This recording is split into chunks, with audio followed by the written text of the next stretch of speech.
For cheap D2R items, visit aoeah.com. You get 3% off with the code ARIAD. Check the link in the description. Hello and welcome everybody. As some of you might have heard yet, the new Runewords have been reworked again, and there are some other nice changes in patch 2.6. I would like to quickly go through all the changes with you in this video, so let's go. Not all Runewords have been changed. Bulwark, Ground and Temper have remained as they were. On the cold helmet, Hearth cannot be frozen was added, which is quite useful. For Cure, the reduced poison duration has been reduced from 75% to 50% and the char gets a level 1 cleansing aura. This is also very sweet.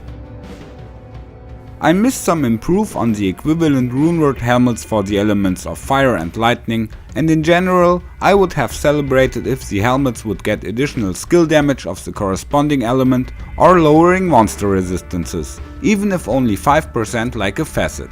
That would have been a bit more incentive to use the helmets even after the mid-game. Besides, I still miss such a helmet with magic resistance. That would be revolutionary for the PvP sideboard against Hammerdins and Bone Necros. The Runeword Hustle has been boosted, the 50% running speed in armor became 65%, the 20% IAS became 40%, and also the player gets the Amazon skill Evade at level 6, and plus 10 to all resistances. In the weapon, the burst of speed level was reduced from 9 to 1, but there is also a level 1 fanaticism aura and more increased damage now. The changes are quite interesting, especially the fact that you can now get the Fana aura by all mercenary types and not just by the Act 1 Huntress. Only at level 1, but sometimes that can be enough, or you give the mercenary some further items with plus skills. Also with the Claw Runeword for the assassin there was a strong upgrade. The 25% of not consuming charges on a finisher became 50% and the duration of the stacked charges will be refreshed. There is also 7% life leech and 8 to 15% each increased cold, lightning and fire skill damage. That makes melee builds that work with charges even more attractive. There are two small but still relevant changes to the Druid helmet metamorphosis. For Mark of the Wolf, the attack rating bonus has been increased from 20 to 30% and the 25% chance of crushing blow that previously was tied to the Mark of the Bear is now an independent attribute on the helmet. Overall, I think the changes make sense and are understandable, even if some of you may have expected more. Animal druids and assassins that work with charges are rarely played and obviously needed a boost. Personally, I'm satisfied if each ladder some news are added. I don't need an OP Runeword for all classes every ladder. If they add more endgame options and variety step by step, both in Runewords and in terms of unique items, I'm happy. Now let's go on with the patch notes. The Terrorzones will be adjusted again, and to the joy of all single player fans, they will be available in offline mode. In Act 1, the underground passage was added to the Dark Wood Terrorzone, making it much larger and more attractive. In addition to the Black Marsh, the hole will be also terrorized in the future, and the jail will be expanded by the barracks. That's fine. In Act 2, the ancient tunnels are added as a new terror zone, but since they are quite small and also only have one stage, it doesn't necessarily excite me, but it's okay. In Act 3, the sewers of Kurast have been replaced by the Great Marsh. Even though most people won't be touched by this, I feel that this is a slight improvement.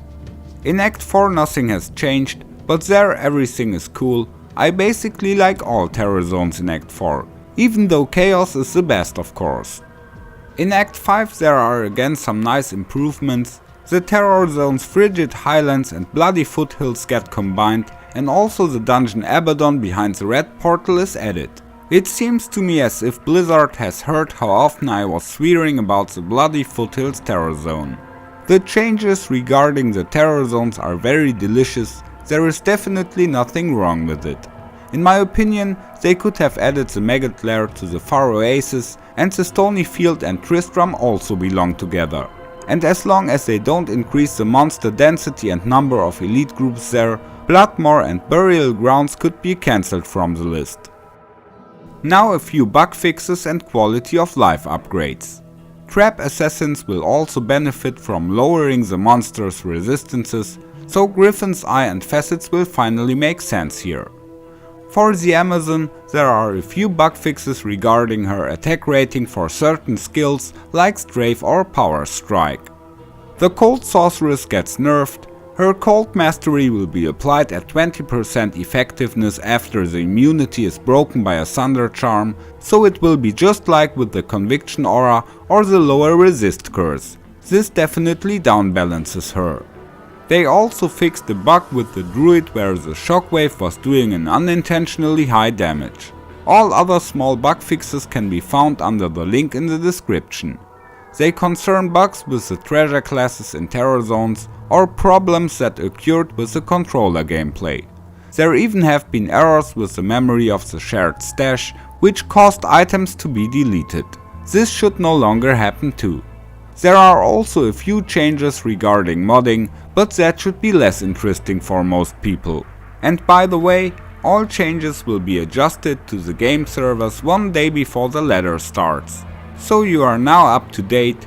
Tell me in the comments what you think about the news. I say goodbye for today, take care and may the loot be with you. Come on. Follow me.